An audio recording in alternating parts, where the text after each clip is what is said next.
looked shaky, and Alliance also not at the top of their game at the moment. Depends how Alliance is going to play. Alliance is a team that can win against pretty much any team, but they can also lose the, let's say, 5-man, which is kind of surprising to me. Alliance...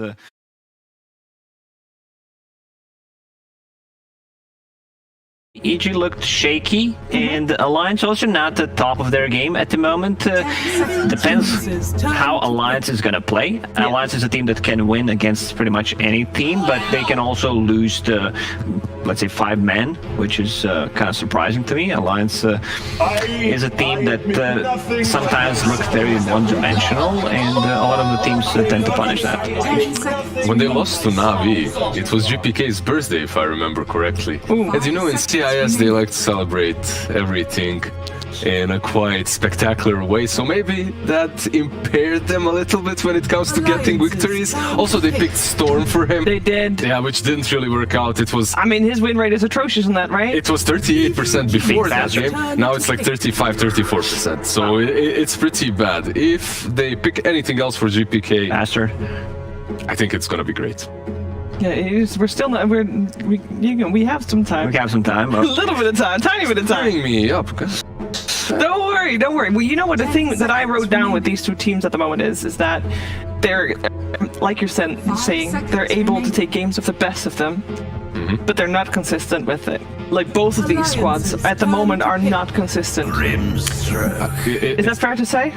Definitely, but it's difficult to talk about EG when you know that they have GPK there right now. The mid laner has changed, so sure, it's kind of difficult. However, they did take 2 games. Alliance lost 2 games, so overall in the tournament so far, EG have a little bit better of a score. Let's put it that way. They kind of faced even matched opponents. So, well, we're gonna find out what's gonna happen in this first game of the series. Evil Geniuses and Alliance going head to head, but they're gonna start off slowly with the draft. Let's head over to the draft pantheon.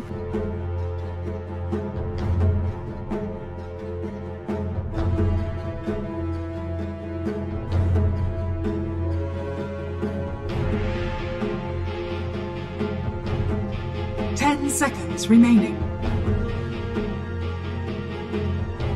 5 seconds remaining.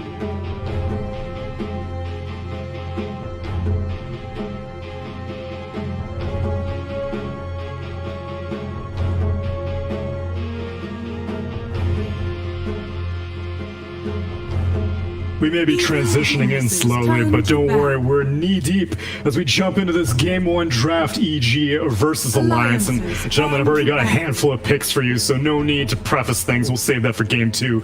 Doom, Grimstroke for EG, Io Sven for Alliance.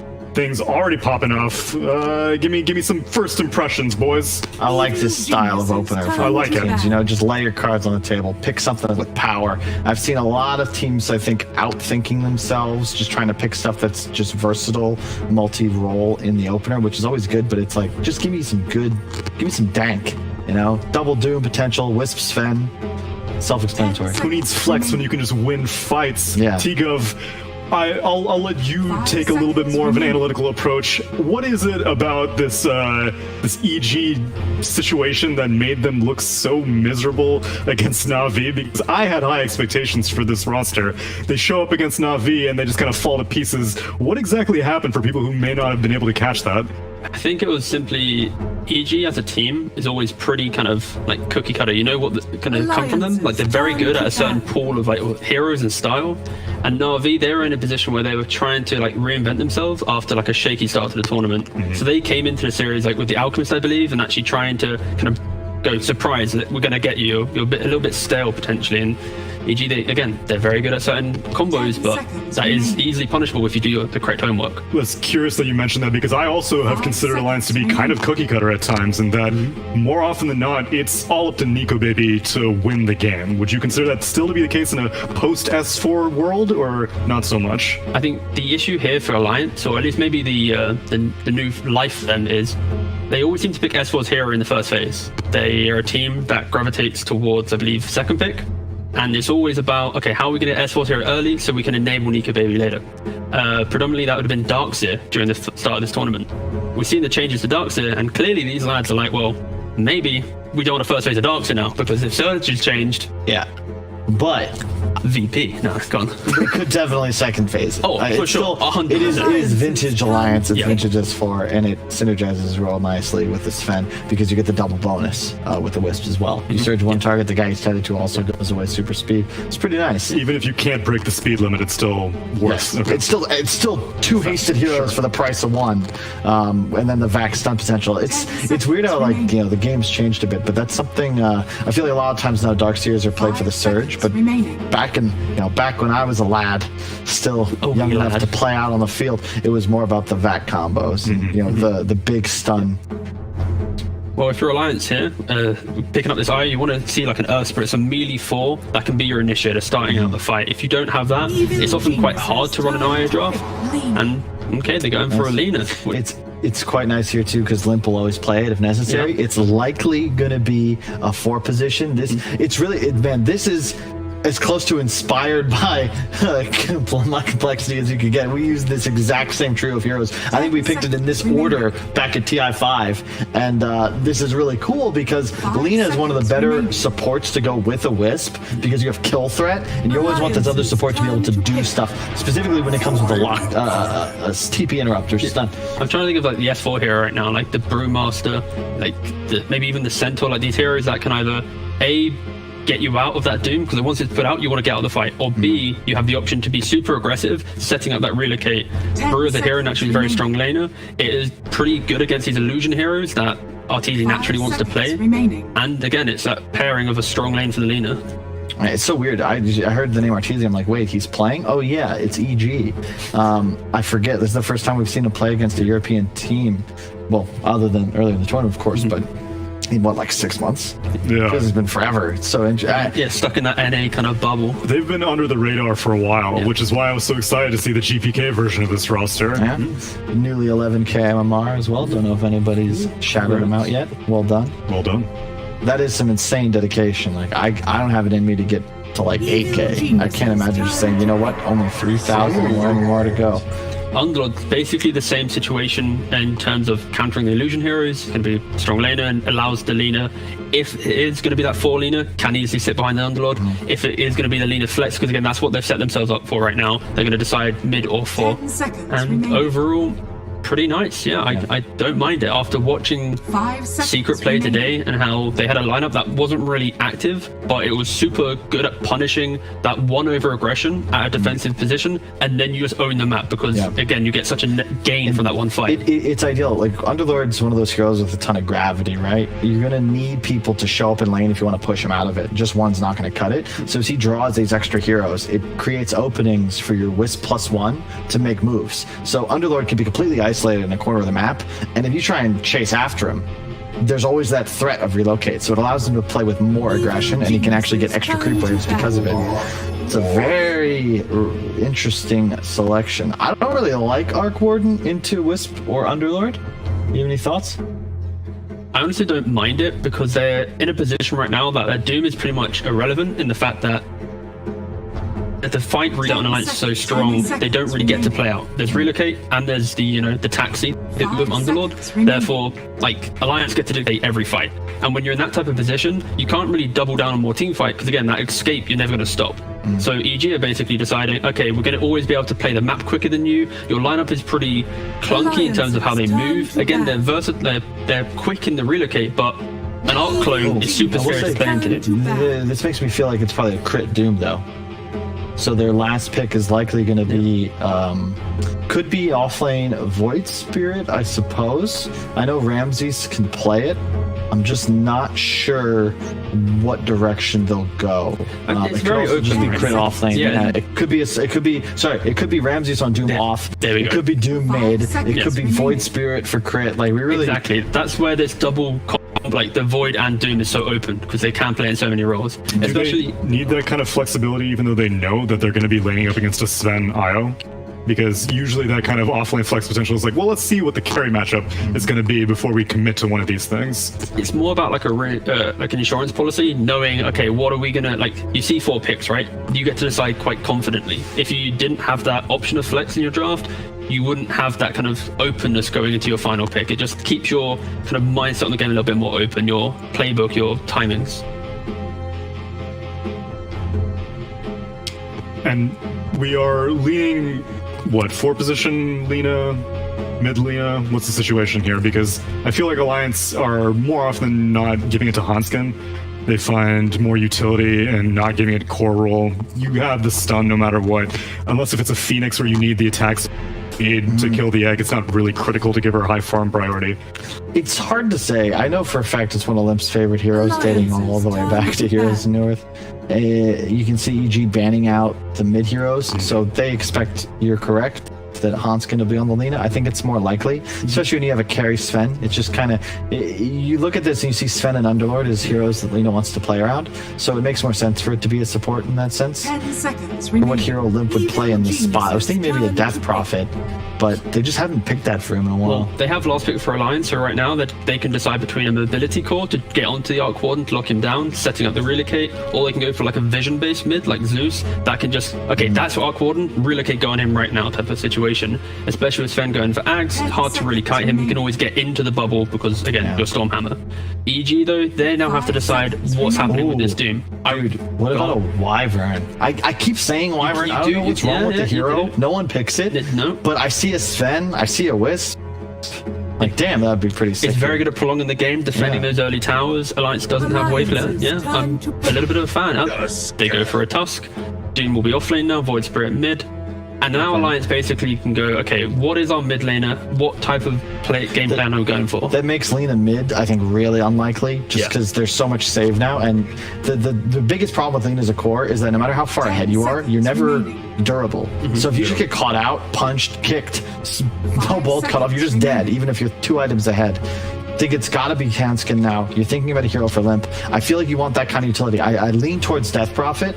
It could also, you could go back for something like a TA perhaps, but that's really greedy. Yeah, that's very greedy, I think. You'd love to have some early tower pressure if you could. Which of the EG heroes do you think has not been answered yet? Like, do you have enough anti-Arc Warden? The Arc Warden's your biggest issue right now, especially the way EG play. Could you go for like an SF type situation, going for like the Blink Yours type build? You're the one who can just jump in. Again, it feels very clunky. Like, hero. Select your heroes.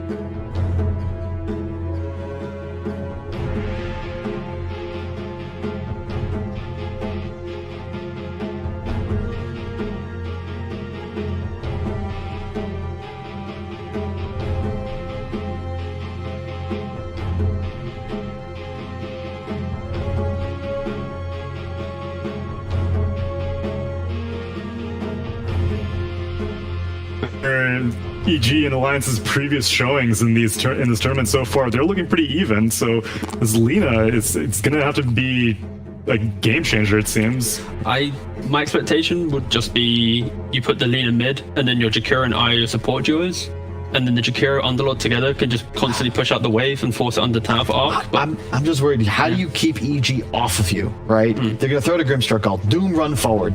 Tusk go forward. Void Spirit leap forward. You have these 3 squishy heroes in the back. How does a Sven and an Underlord, like, that's not enough. They're just going to ignore you and run past. The main reason for the Jakiro pick is because it's the counter to Tusk, right? In lane, the tag team, you attack slow, so it's going to enable that Sven. So if they want to do a tri-lane, it will be Sven, Io, Jakiro, and keeping him safe. Underlord just passively farms by himself, very strong at that. And then Lina will be, I believe, your mid in this situation. Again, like you said, it's hard to, how do you actually stop the rebuttal? They have a lot of soft, like, defense in terms of root, ice path and stuff, but yeah, I have to lean towards EG though. I feel like they've got the late game advantage. I think if they run at each other and everybody uses their spells, EG just win the fight. I would agree. Like, you just win the fight. You get a Doom off, even just one, it wouldn't matter. Void Spirit's going to get his spells off. There's a lack of early Tusk's damage as well. Like, it's like the big burst comes from like the Lina, and other than that, it's a lot of tick, a lot of like slow damage. And when you have these heroes that don't even want to really play in the Gordon's not going to be able to get out on map. And if Doom's on cooldown, like, you have no fear from this hero. EG suffer in a sense that they're somewhat cooldown reliant, and it could punish them. I just But they are Gordon, the fail-safe, the eventual Alliance high ground. Fine, they're gonna bulldoze their way through. No problem at all. Either that or TZR Gordon's gonna carry us over. We'll see how they do in game number 1. Alliance versus Evil Geniuses, a matchup that has gone the test of time in Dota 2, and at least one person has a little bit more experience than the others, but we're gonna watch FNG give away the first blood before we talk about. Oh no, that's actually second. Oh, So okay, GPK actually already got picked off, so that would be first blood for Alliance instead. yeah, that's All right, worthy trade. yeah, that's definitely worth the trade. The battle begins. So are we gonna have Jakiro mid? We are. Oh wow, that's interesting. Okay. Okay, so what Kyle was saying about running around the map and just closing in the map with the Wisp, that is definitely viable with this hero being mid. I mean, the tower pressure coming out from this hero with the levels in his third spell, Yeah. that's going to be pretty immense. I think they can definitely deathball in this one. So, do you think this is a winning mid, though? Because you, Jenkins, we were talking about, like, what is Limp going to be playing?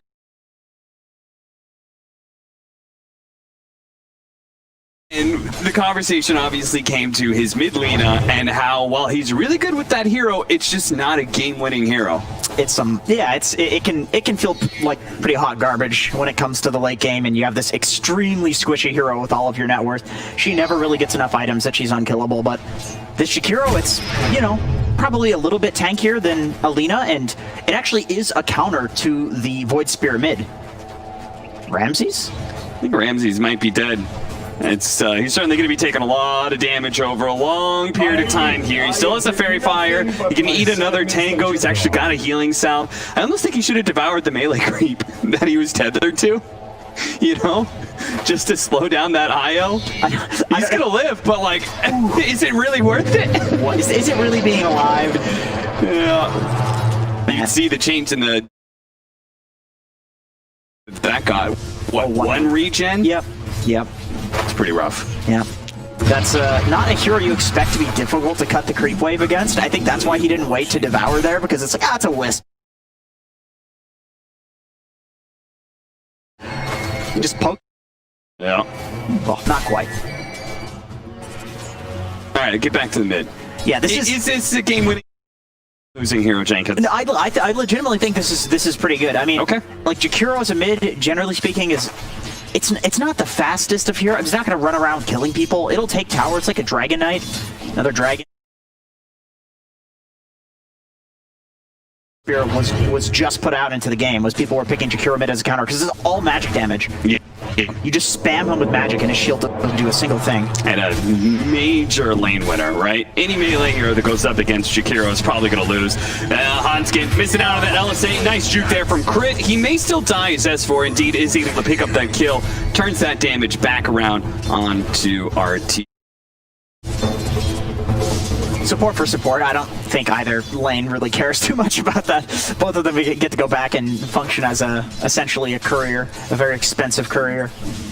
It's a lot of relationships that go back and forth. I was going to open with Limp, basically, and how his extensive history in playing against Evil Geniuses goes back to the days when he was playing in North America. Yeah, I was going to say. And now EG is here in Europe, and he has to play them again. Yeah, it's interesting. There's a lot of players and teams like that, honestly, that you've seen in NA or even SA once or twice. And here we see S4 trying to get aggressive on his former teammate in all right, S4 as well. Of course, he was on EG. Yeah, this is an interesting matchup. And something that I had heard that part of his pickup into Alliance and stuff allowed him to have a little bit more leadership and agency in the team's direction, you know, as a drafter and as a captain, and something that probably was missing when he was on Evil Geniuses before. Yeah, that iteration of EG with him on it was, they didn't do too hot, did they? I think a lot of people were expecting a lot more from them. But, you know, that does happen. Remember Universe on Secret? Sure. They didn't look so good. It really depends on just like how you mesh with the team, personality-wise. What they need, what you need. the race for that 4-minute rune, and of course it ends up being top. FNG is going to go for it. The dissimilate doesn't quite land. The ink swill completely whips, and Limp going unstunned gets a little bit more damage on a GPK. Crit's going to come in, blocks in Limp. So close. Didn't block him in. He's able to sneak on by. He almost got it. You can tell FNG's been playing Aghanim's Labyrinth because that's why he was so good at dodging that Void Spirit thing. Because if you get hit by the Void Spirit boss in that game, one hit, you're done. Those mechanics, man. Isn't this? I think it's the second time we've cast together, and the second time you brought up Aghanim's Labyrinth. This time in 4.5 minutes into the series. You, dude, it's a game changer, man. You think Void Spirit's popular for no reason? Okay. What other heroes are really popular in Aghanim's Labyrinth? Viper's really good, right? Tusk, every game. Tusk, every game, yeah.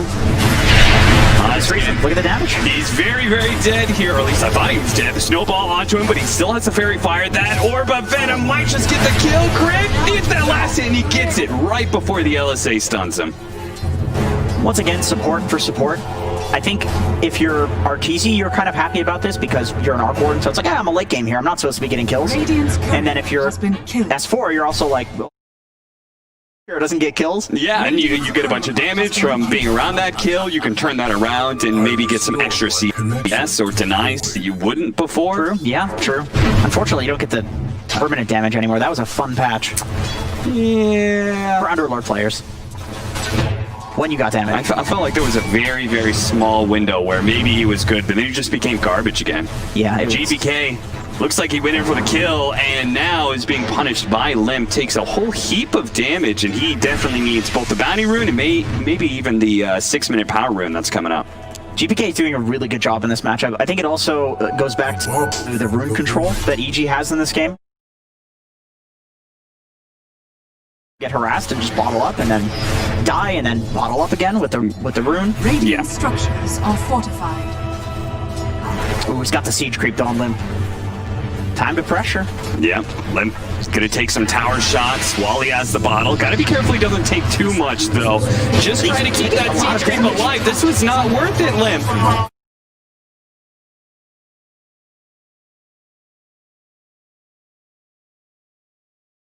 Laner. To try that badly to keep your siege wagon alive and put yourself in that much danger, that just looks silly. Yeah, you can tell that, like, you know what he's going for, though. You know, yeah. you know that it's like, I'm a Jakiro, I'm supposed to win this matchup, I'm supposed to put a lot of pressure on his tower, and then all of a sudden you give a Void Spirit a kill, and an unfavorable matchup for him, it becomes very favorable very quickly. This hero is so good at playing from ahead against almost anything, because you just have so many nukes and disables and escapes. I mean, the hero does everything, really. I think that's a skill in Dota in its own right, is just not overreaching and just allowing victories to come your way naturally rather than trying to force things too much. GPK, this is a very natural rotation for him, as the Astral Step is going to be able to get the kill on the Hanskin and slows down S4 as well, but with the creep wave coming in, the flux load no longer being there, not an easy dive. So nice kill from GPK. Unfortunately, there's not really any tower pressure that can amount from that, but he's coming from base anyway, so may as well. Oh, the Doom comes out from Ramses. And with that as well, they're going to be able to run him down. Now, FNG's going to provide a little bit of heals here, but it doesn't look like it's going to be enough with Crit here to seal the deal. Now, there is going to be a lot of heroes still coming in here. The TP out from S4, but they don't really have any stuns, right? Not like guaranteed stuns. You need to get kind of lucky. You need to catch him in a pit of malice or something like that. There's the pit into the LSA that will get the kill on Fly. Okay, nice return kill. I mean, it's something. Yeah. I honestly don't think Limp wants to stay mid anymore. I feel like if he does stay mid, he wants to stay here with the team. They need to pressure with his Jakiro together. I mean, he's got level 4 in his third spell. Like, they want to push with this, right? So you don't want to just sit here and be a sitting duck. Is that what they call it? Yep. When you're just indeed a sitting duck. Where does that come from? I believe it comes from hunting, which a sitting duck is probably an easy target, if I had to guess. I think hunters often consider that pretty inhumane, though. I mean, I guess if it's duck hunting.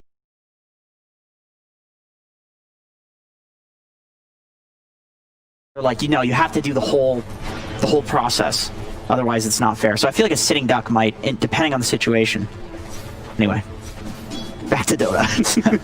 Back to the ethics of hunting, and that's what Evil Genius is doing, is hunting S4, and it's an easy kill. An easy head to mount on their proverbial wall. As GPK continues to look for more. Speaking of kind of running around at this point. Speaking of sitting ducks, I honestly feel like Alliance are just sitting in all three of their lanes, like waiting to get ganked by EG. They're playing really responsive here, which I think just shows that they're really confident in this Sven versus Arc Warden late game, but I also feel like with the Jakiro mid, maxing out the Liquid Fire, you probably want to start pushing soon. But maybe they're waiting for like Lina level 6, Unlord to get more levels in his knowledge. You're the optimist here because you're saying, oh, it's because they feel confident. I was thinking the opposite way. I was thinking pessimistic. You think they're which is that, well, and then maybe not that, but I think Alliance just doesn't have the most natural heroes to rotate around and make things happen. Yeah, they need a death ball basically. I think I really think that's all they can do. And it's kind of too early to death ball, right? It's not like, okay guys, 4-man up at 8 minutes, you know? Limp doesn't want to move to the side lanes. He wants to pressure that mid lane, but you don't have a forward position that actively ganks the lanes very well, right? You've got a Lina, you know? Leading off with an LSA stun doesn't sound like the easiest or natural thing in the world. Yeah, like we saw the pit into LSA. That's kind of the best combo that they have, especially without the Jakiro W. Yeah. Not that that's good setup by any means. Trying to kill the Arc Warden Tempest double, and they should get it here. That's an extra 180 gold RTZ. You gotta be careful with that, man. You also have to be careful, though, with Nico Baby free farming the bot lane, top of net worth. Yeah. We have seen this guy carry games from the brink. Whenever the carry does the sick 1v5 thing, we always say he does it alone. But he's this guy is a scary carry. I almost feel like he plays better when his back is against the wall. Like he feeds the pressure. It's like, yeah, sure. Oh no, guys, don't feed. Don't make me 1v5. Yeah, seriously. This was a conversation we were having the other day. Is like the ability of to clutch, you know, and I think that's something that some players have and others just don't. Nico Baby has it for sure, man. Yeah, I think it's a very natural thing for a lot of players. And Nico Baby, he came into the scene, he just naturally clutch, you know? Yep. And he still has it. That anti-mage game versus, I believe it was 5 men. Man, that was nice. That looked disastrous right until the end. Like but he still stayed top of net worth. Same thing as this. Like anytime you see Nico Baby top of net worth, you can never count Alliance out. I mean, obviously it's it's fairly even. So the next question is, does his Sven in this matchup, if he is clutch, like, is it an easy win for him? I don't think it's easy. I think the heroes other than Arc, it's all about getting on the Arc Warden. It's all about getting on our RTZ. Sven is very capable of doing that, obviously with the Agnum Scepter, especially once you have that talent for the cooldown reduction on the stun. Right. But there is a very difficult supporting cast on EG to play into. What happens if he gets doomed and he can't press the stun? What happens if he gets kited by the Void Spirit? You know, there's Tusk Shards, there's Snowball, there's a lot. Walrus Punch is a big one, right? Just that slight disengage where we could see Crit is trying to get that Walrus Punch off. Does manage to do so, but he's going to lose his life to the Laguna Blade. Now Alliance finally see their opportunity. Evil Geniuses have overstepped themselves, and in turn, Alliance will try and take that mid tower that they've been looking at for so long. Evil Geniuses is not going to give up that easy, though. They quickly re-rally around that mid tower and stand strong. Nico Baby, meanwhile, does take that top tower, though. You know, I do think that's a pretty interesting play that they just made. This is one thing that I noticed looking at Alliance's games is they do a lot of things that I would consider fairly risky, but very interesting.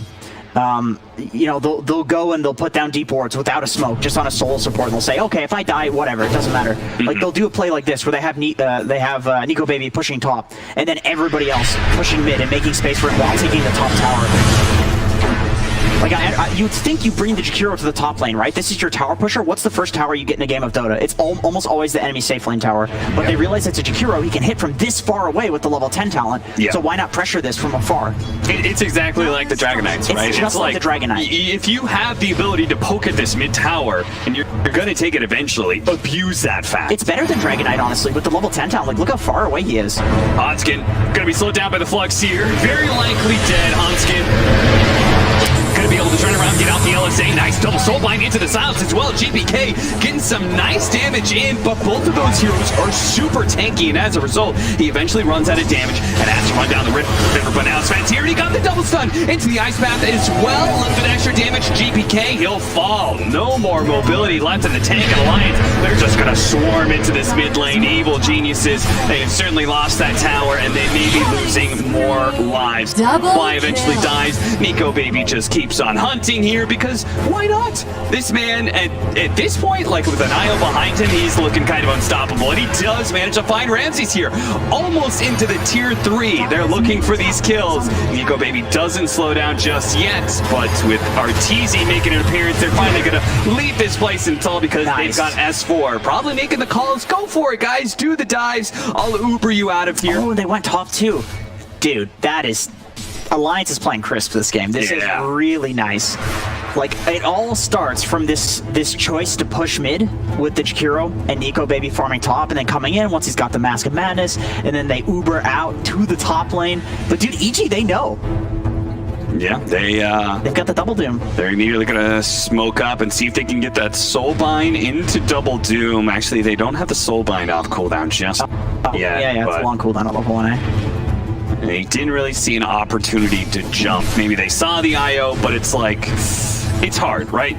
You show with a snowball, he tethers away, then the Tusk is pulled out of position, so it's not worth taking that risk.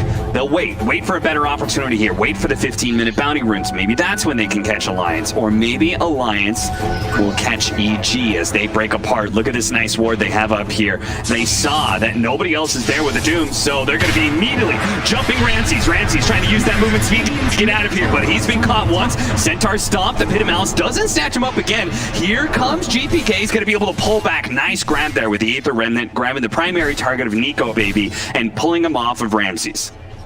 But Nico didn't want to commit the ult there. I think with the ult you maybe kill him, but just kind of zoning Ramses off of here. I feel like Alliance probably saw that EG smoke with the ward or something. Just they play around it really quickly. Like it seemed like they knew it happened. They might have seen it with that mid ward, which EG just dewarded at one of the eye spots. I feel like they probably saw that. So a bit of nothing happening. I mean, that tends to happen when you see people smoke, or you just think, okay, this is an obvious smoke. One team just avoids it, the other team doesn't farm because they're smoked. Especially like other teams, maybe maybe some tier 2 teams, they would have pressured that smoke a little bit harder, right? We smoked, therefore we have to find kills. What the better teams often do is just let those kills naturally occur. Yeah, you like smoked for this opportunity to clothesline Alliance into the top lane, but then they snipped it out. Right. Oh, nice snowball dodge. Does manage to get that off, but it's still looking pretty grim for him. And Hanskin with the finishing touches there of the Laguna Blade, not messing around, getting that fast kill, immediately just running up to the tier 2, which is being pushed out right now by GPK. But they fourth the wave. Yeah, they fourth the wave to make sure that GPK can't kill it, therefore stopping this entire tier 2 push that was going to come in from Alliance. So, heads up play by them. Honestly, heads up play by both. Just kind of reading each other like that. It's funny we were talking about the lack of setup from Alliance. But oh, they know he's here. They spotted the Aether Remnant. Yeah, he's out. It is so easy to pressure these towers with the Jakiro. Yeah. You know, this is definitely one thing that I'm not going to call Jakiro mid underrated. I mean, it's a pretty crazy pick, but I could see it being underrated just because of this ability to pressure those tier 2s. Relocate's gonna come back in. Evil geniuses, they're looking to fight around this area, and they've got the fresh BKB from Ramses. Hanskin, he's gonna be the first target here. The Dark Rip down from X-Force, looking to be able to collect the IO and Nico Baby. Snowball trying to dodge a little bit of time. They actually cancel it. They decide to fight this one. You could be right though. An H12 stun onto 2. Nice soulbind silence onto 2 as well, but GPK being controlled up. Laguna Blade trying to jump away from the Pit of Malice. He does jump back to the left-hand side. Nico Baby, meanwhile, hunting down some more heroes. Going for a fly, getting some damage out onto Ramses. Evil geniuses, they thought they could take this fight, but Alliance had a nasty trap set up for him. Nico Baby, oh, what a misplay there, as Evil geniuses thought they could turn onto Nico Baby, but FNG, he pumps up his primary carry in Alliance. Nico Baby is more than healthy enough to be able to run down the rest. This fly's going to be up next, and look at this quick TP reaction into the mid lane. They want to try and keep their mid tower alive during all of this. Man, they're going to get an 18-minute tier 2. Yeah, I don't think there's any way EG defends this. This is just stalling. 18-minute tier 2. Yeah. You do not see this happen these days. That means they get this 20-minute outpost. Very nice. Dude, whoever made that call on Alliance to cancel the ult on Underlord, Yeah. that was ballsy. I mean, Yeah. obviously, it paid off. So shout-outs to whoever made that call. But that's like one of those calls in Dota that you question it as it's happening. You're like, okay, I'm gonna say that this call was good if it turns out good, but if it turns out bad, it's like, all right, that was a terrible cancel on that ult. Like, Yeah, that is so risky because it looked rough, and I would guess that with Wisp having buyback, it was probably one of the support. Like, we can fight this. Maybe Nico Baby because he's the Wisp tether. Yeah, and he looked so healthy, right, in that fight. He looked confident. Yeah. He looked like he knew he could go in. He was just always kind of pushing forward, and they were absolutely right because the damage just ran out from Evil Geniuses. It did, eventually, yeah, right? it did. Arteezy doesn't do anything yet. I mean, it's an Arc Warden. Yeah. Like, it really doesn't do much at this point, so... And you've got the first step of the counter to the Arc Warden in that Aghanim Scepter from the Sven. So scary when he feels like he can take any fight against you, and now he's got that catch mechanism. Yeah. I match up though just between these two carries because these are two of my favorite like 1v5 carries. Arteezy and Nico Baby are the type of players that even if their team is super far behind, Yeah. they're always capable of 1v5ing with very little support. Oh, Ramses. Breaks the smoke, and I think he actually had a good idea of that. Like, he could have committed more for the bounty rune. He played pretty safe there, played around his ward that he had on the high ground there. Yep. I like his choice too on Ramses to go for the BKB first after the drums. Like, I really feel like it in this game with the BKB, he's unkillable until like 40 minutes, and Sven has items on top of him. Like, the BKB just makes him immortal. If he gets a blink, he's killable before Doom. But all he needs to do is get the double Doom off, and they are very likely to win fights as long as it's on some good targets. Yeah, speaking of, I think we've only seen that double Doom once, right? It was in that mid-fight, I think? I don't even think he did it there. I think they haven't actually got the double Doom off. I mean, I don't want to make excuses for Ramses, but it isn't the easiest thing to hit, you know? I mean, isn't it in some ways more on fly, right? He's got to get that soul bind initiated in the first place, but that's hard position for a 5 to be in. Right, and then also, you know, Doom is often the hero that runs in first as well. So it's like, you're just getting stunned up, which is why the BKB is such a good item. So it's just having played with the Grimstroke, sometimes the opportunity doesn't exactly present itself. That'll happen. Despite having a lot more map control, they've taken more towers. They only have 1,000 net worth lead on Alliance. So while it may look like they're just kind of crushing Evil Geniuses, EG surprisingly have kept the net worth relatively even here. I feel like the experience is probably a bit more lopsided. But, I also have that feeling. That's always my gut reaction after a game looks very one-sided, despite the goal being around the same. So I was like, all right, there's got to be a differential in the experience here. Yeah. There usually is. Kills give a lot more experience than last hits do. If the Remnant is going to be able to get some vision inside the pit. Now, they don't see Roshan exactly. Now they've got some idea. You see, it's pretty healthy. They don't have to commit. They can just kind of poke at Gambit. Arcane Rune. Yeah, it's a pretty good one. Very good on Jakiro. And he bottled it too. Yeah. That makes this fight pretty hard for EG. Dude, look at Nico Baby. And he just made the call. He's like, I'm going up to the high ground and we're going to catch somebody. And sure enough, they do potentially catch somebody here. Fly. The Heal Scepter is going to be able to buy him some time, but the Aether Remnant was absorbed by FNG, so Nico Baby was able to stick on a Fly and get that kill. He does have a back. And he may just need to. At the same time, Arteezy did manage to get the kill on Hanskin here. Distance and Lang managed to dodge the Stormhammer. Bouncing back. I think they just want to wait out this Sven ultimate, but not let them get too far away. That movement speed, though, they're so damn fast. You'll Scepter into the Remnant. But it's so dangerous to go down into the high ground. Oh, Pit of Malice from the low ground catches Ramses, but now the Sven, he's put himself into a nasty position. He's really far up. They're going to relocate out. He's away. Reset. Not too far away either. Did he get doomed? Did I see that right? No. Doom's still up. Doom's still up. I was gonna if that was a real kid on the Doom, that is Rush. Yeah, and I think that's why Ramses was holding on to it. He knew, he's like, okay, they're probably gonna bail him out here. I don't want to overcommit. Right. You need to wait for the double too. Your Grimstroke is about to respawn, so just wait. Just wait for it. So good bailout by Alliance, simultaneously good discretion there from Evil Genius. And not getting too excited, being like, oh shit, get him! I think if you're Alliance too, you're not too concerned about forcing this Roche exactly. It's more like, I'm going to use this Roche to try to get a good fight for us. But EG can't take Roche themselves. Like it's going to take them. They do have the Tusk, but it's still like Arc Warden is your best hero with Tusk to kill the Roche. Like it's going to take a while.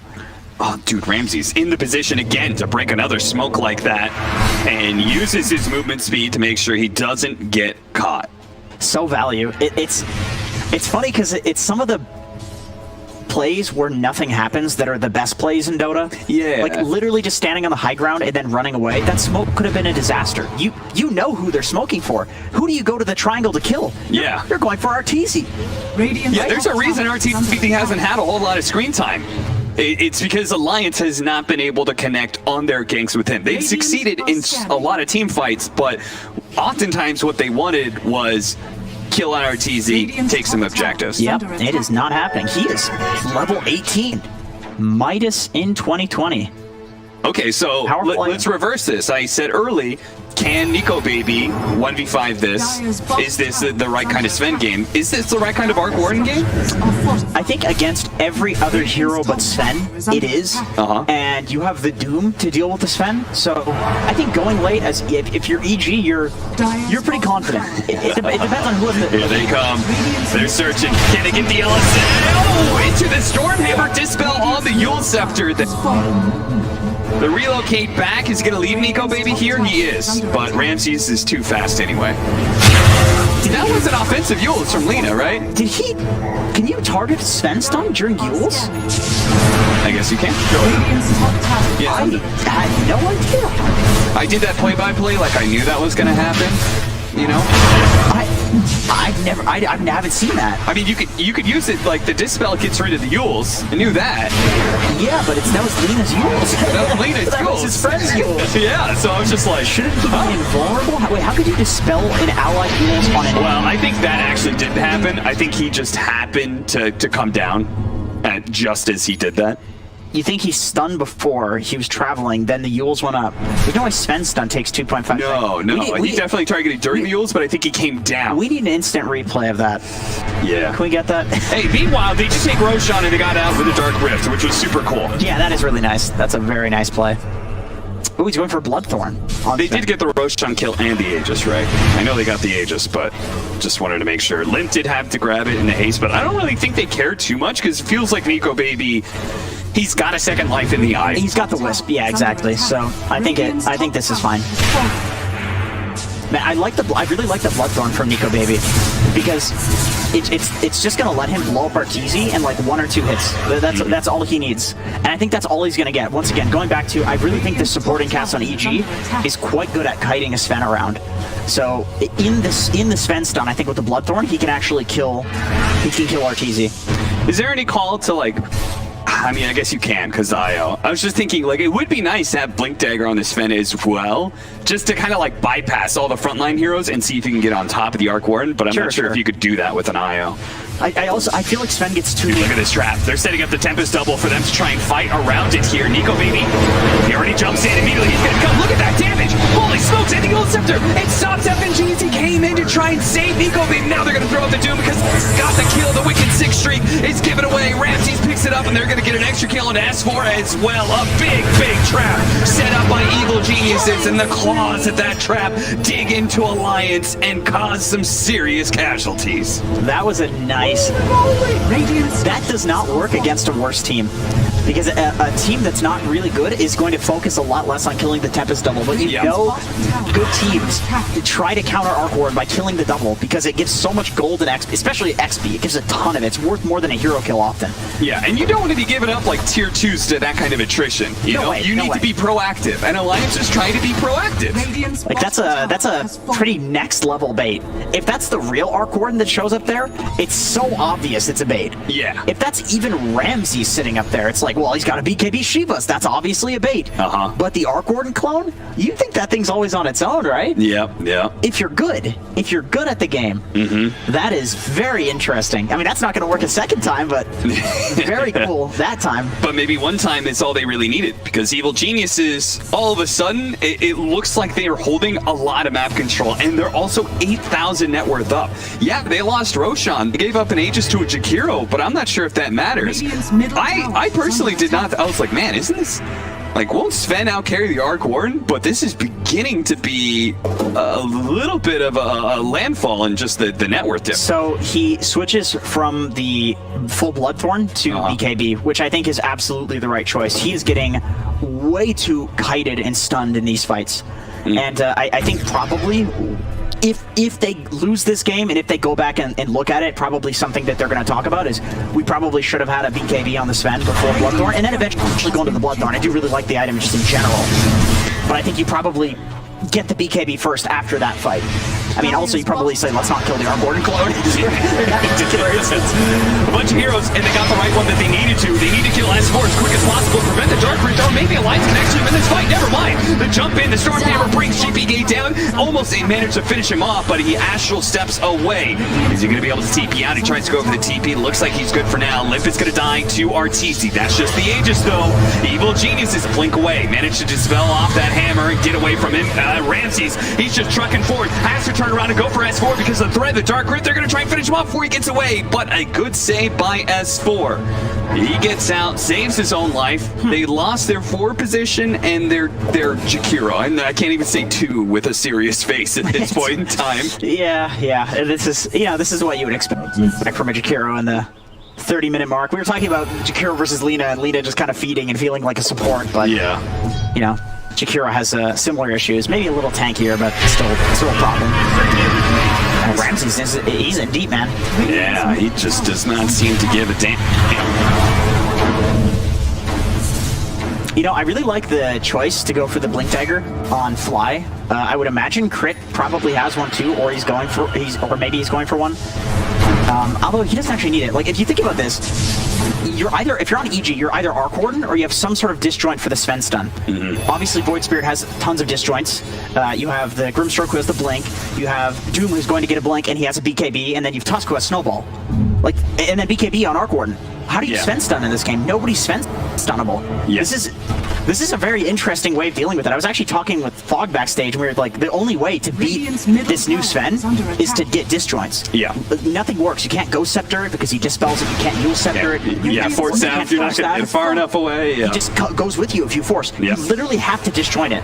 So I think this is interesting. This is the first time that I've seen this happen in a game where the Sven in the last fight felt kind of useless. Like he couldn't get on anyone. Yep. I mean, even Fly. Like, Fly, of all people, you figure, like, oh, that guy's definitely dead. He should be dead. All of a sudden, he blinks away. Oh, Stormhammer. Kind of wasted. And that's exactly why he rushed the Blink instead of an Ether Lens into Blink or a Glimmer into Blink. Yep. Because both of those 2 items, he's not going to finish the Blink if he gets those. Because he just dies to Nico Baby in every fight. 4-man smoke up behind Nico Baby here. There is a lot of EG members here as well. And RTZ can always boots a travel in, especially since they still have the glyph up, so they can protect the creep wave and have it TP in.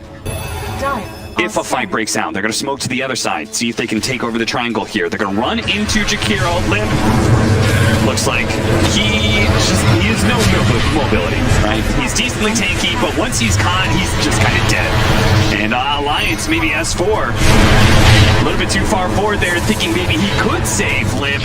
Dark Rift out, should get him away though. He's good to go. I really love this idea as a Sven counter. Actually, these disjoints. Yeah. Like this seems really good. I seriously don't see how Alliance has the damage to win a fight if Sven is able to stun people. If EG doesn't just waste their blinks and their BKBs and Tusk Snowball and these disjoints, I don't see how they have any damage. on Alliance. I'm seriously concerned for them in this game. They need to get some crazy pickoff. They're beginning to get clamped in here. The soul bind onto 2. They do manage to get the double doom out as well. The Ram's already taken so much damage because God Strength had already gone out. But now it looks like they're just trying to retreat back to the fountain. It looks like S4 is going to be left behind. But GPK with this double damage, he really wants to kill this Sven. And he's so close to getting it too. But Nico, baby, he dodged away from the Astral Set. They simulate coming in the heel. Coming up from FNG. Now the turnaround, the silence is out onto GPK. And GPK, he stumbled a little bit too far in his hubris. He tries to get the Sven kill, but he's found, caught, and killed underneath the fountain. And Alliance, they get their chance to respond. A little deep, but also very nice mechanical play from Nico Baby there. The way he dodged, he's dodging the Astral Step, and then he also dodged the Dissimulate as well. Like, he had 2 clutch dodges there. Nico Baby says it's time to go. They just straight up, no doom, it's time. And guys, let's try and take a fight. But he also doesn't have BKB. He's taking so much magic damage, he just dies. He's dead, and that's a dieback on the IO as well, so they're both out for over a minute. What just happened?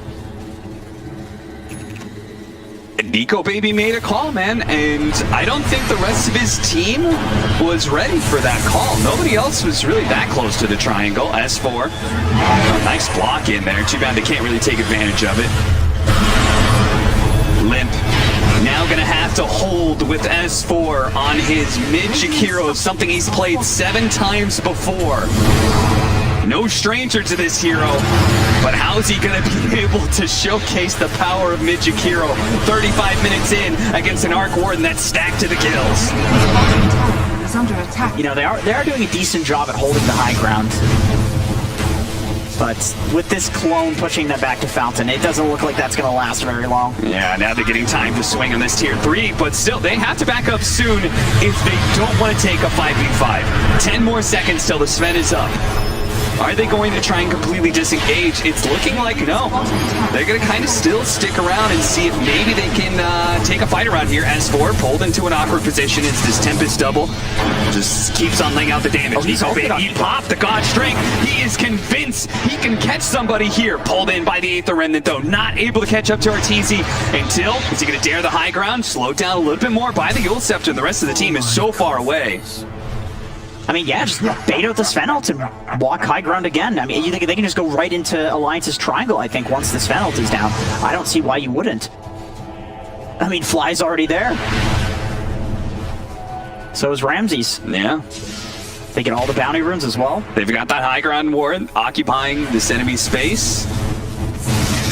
Roche is up now, too. I mean, I suppose you just take that, walk high ground. It's very hard for Alliance to fight this Roche. Cheese would be pretty massive for GPK. I'm not sure. Do you think you give the Aegis to somebody other than the Arc Warden? Because I haven't seen Arteezy targeted. It's true, but I feel like it's safe to give it to him. I mean, he has 30k net worth. Like, he has 10k more net worth on the next guy in this game. That's true. It would be a little silly not to give it to him. It just feels safe. Radiant But are scanning. it is EG, so, you know, maybe they'll go for the more high-risk, high-reward play. Alliance, they know this Roshan's going on. What they may not know is that EG, they just picked up a double damage. GPK immediately going for Limp. A little bit separated from the rest of the team. They are going to go for the relocate out, but Crit jumps forward and tries to catch some of these backline heroes. And here comes that dude before the God Strength and before the Suns can be laid out. He gets the Centaur stun in. GPK, they managed to get him just before the Dark Rift could bail him out. FNG, did you see that? He was surrounded by so many spark rays. They should have just let him instantly die to the spark rays, just to traumatize him. Aether Remnant and like 3 spark rays, maybe more. Yeah. That's dirty. It is dirty. That's greasy, I'd say. Oh, and he's level 25 too, so he's got the upgraded damage on that. Yeah. Into the depths. Gem picked up. Okay, so they do get the Aegis to GPK. So they feel like Arteezy may not just... I get the logic. I mean, I could see our... He can just BKB travels out if he wants. Anyway, GBK is doing his job. The more confident he feels, just going in, right? Because he is drawing attention away from Arteezy. Yeah, for sure. And he has the gem as well. This gives him a massive amount of map control. Just deny all that vision. Yeah. 14 seconds left on the Sven. And the Evil Geniuses will manage to take that first lane of barracks of the game. 25,000 net worth up as well. They can't just keep on sieging. They've got all the advantages they could possibly hope for. Jeez, on crit, man. You're totally right that they want to give the people that are just jumping in and being maniacs the regen items this game, because they know RTC is just going to be a turret hitting towers. So I think that's an interesting call. I think that's a cool call. I think most teams would probably go Arc Warden just because it's safe, but I think this is a fascinating call. Oh, he pops the ult on Nico, baby. Okay, and oh geez, Arteezy put down some serious damage onto S4 there, saved by the Glimmer Cape, and eventually Tempest double fades away. Alliance, are they going to make use of this God Strength? Are they going to find an opening anywhere here? If you're EG, don't you just wait now? Like, yeah. Well, I'm not sure if they've seen it. They've definitely seen it now. I think they saw it with the clone. I think they did see it. Because, I mean, it looks like they're waiting. Jesus, S4, somebody has to take up the Spark Crates just to make sure he does indeed survive. Nice block in once again. But it's so hard to deal with this Tempest double underneath the bubble. Yeah, man, as if it wasn't already annoying to deal with, and now he's got the Satanic. Kill it twice. Has fallen. They're just slowly losing their base. There's so many things being dropped on the ground that you can't walk into without taking damage. Ether remnants and Spark Rays everywhere. They kind of have to clear some of them out. That's why you see like S4, FNG sometimes pop some of them. Immediately cleansing off the sounds there from GPK, catching him inside of the Pit of Malice, but nobody can really follow up. They have to deal with this Tempest double first, which is going to pop in Speed KB and focus on the melee barracks. It's dead. Alliance, they've got to find a way around this siege. They cannot take it to the face any longer. This is toxic. This is borderline toxic. The way that they're sieging here, it is so difficult to stop this. A worse team, I think, would run up with all their heroes and try to engage in some sort of fight, but EG, they just make the call to literally send the clone up over and over and slowly take the base. Yeah, I wonder if you could actually track Arteezy's damage from just his hero on enemy heroes, because it feels like he has had very little contact with the enemy, and that's exactly the way you want an Arc Warden game to be. Yeah, I think he probably has more damage on the buildings with his normal hero than on heroes. But this is the perfect hero for him. Oh, jeez. That makes their sieging a little bit easier. Yeah, and that's going to make Alliance's decision-making a little bit harder because they're going to be under the gun. They're going to be, that timer's going to be picking up a lot faster when a leveler is chopping down your tier 3. Fuel Scepter, they're off on the side here, the Spark Ray. They could actually saw some of them. GPK is going to jump in, man, the sounds of two of them, but at the same time, they do manage to get this Sven right on top of the Arc Warden. He has no buyback, too, so already, if Alliance can clean up the rest of these heroes, it'd be fantastic, but it looks like they're a little skittish and going too far forward. S4, probably it should be. Both him and Hanskate are going to be caught here, as Ramses is more than strong enough, as is GPK, to be able to run down the rest of these heroes. They're going to buy back on the Lina.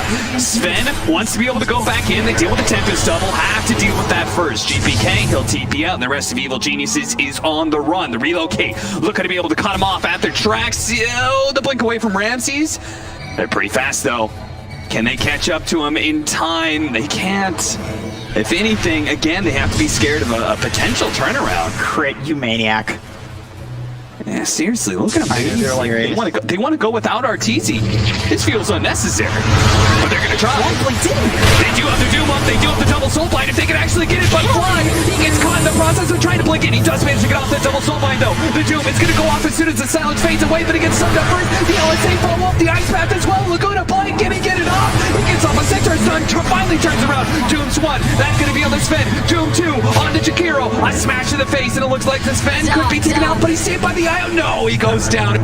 It's too much damage. FNG couldn't bail him out. GPK is there to make sure the Sven goes down, and they're going to force that buyback. Crit looking to be able to stop Nico, maybe here with a snowball, trying to stop that damage onto GPK. GPK not trying to get out, though, stays in with Inkswell. Now decides it's time to leave, but an LSA stun catches them into the Stormhammer stun. They have a little bit more. They do. They've got the Pit of Malice, and now GPK is dead for 100 seconds. Has fallen. What a long fight. That was... that could have been a game ender. I mean, shoutouts to whoever on Alliance made that call to fight outside of base. I think that... Oh no! They've lost their tier 4s! S4! He might just die to Dark Rift! It's not gonna come out in time! The Tempest double is too strong! They win their fight for the first fight they've won in like 20 minutes, Jenkins, and it comes at the cost of almost all their buildings. Yeah, that's the thing. It's so late that the gold deficit is so much that there's going to be a cost to anything. I mean, there's so much net worth on EG to work with.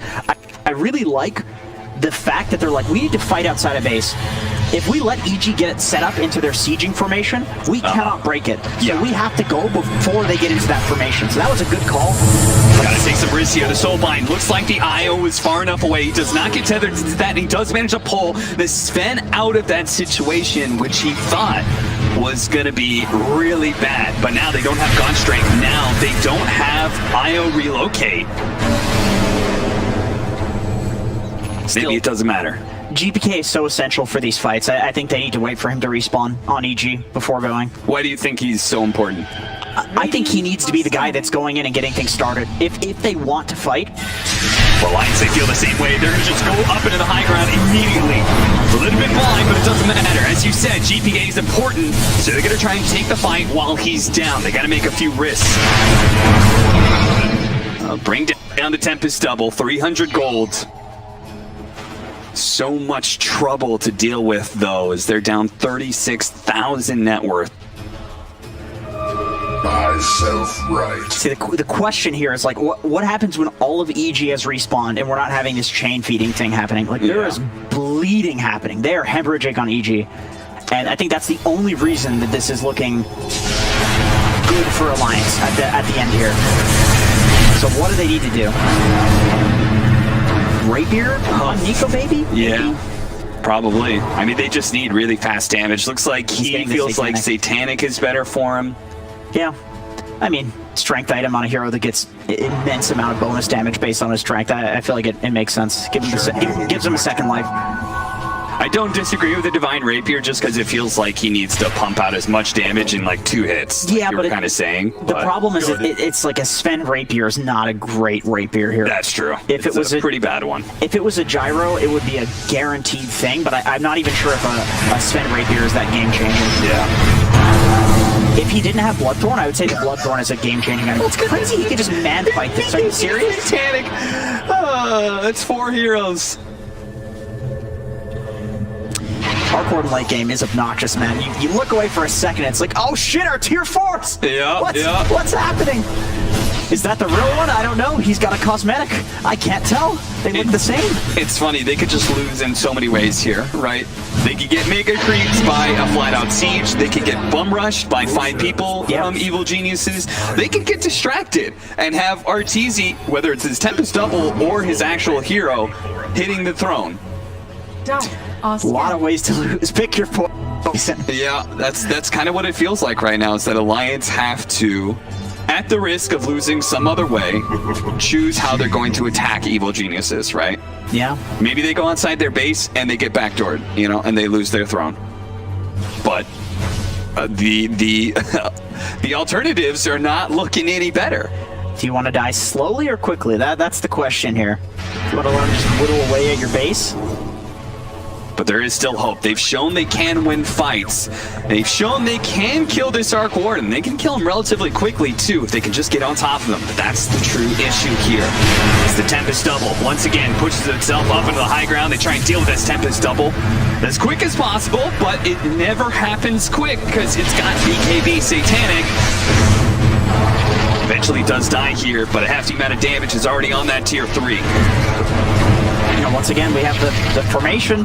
They're just sending all these remnants and spirits and waves of paint and all of this bullshit up the high ground. Ramsey's attempts an initiation. Soulbind on it too. Okay, Ramsey's gonna pop his BKB. See if he can chase down these heroes with Ace. Well, they do manage to get the stun on 2. Killing it 2. Non-stop buybacks there. Nico, baby. He gets onto the real Arteezy, but look at him. He's getting ripped apart. And he's got no buyback. And that's just GG. Evil Geniuses will win with this Arc Warden strategy. It looks so gross, Jenkins, and so good at the same time. You know what? I think from what I've seen, a problem that Alliance has is that they have a really good early game. They make quite a few really great calls come mid game. Yeah. But then there's like one really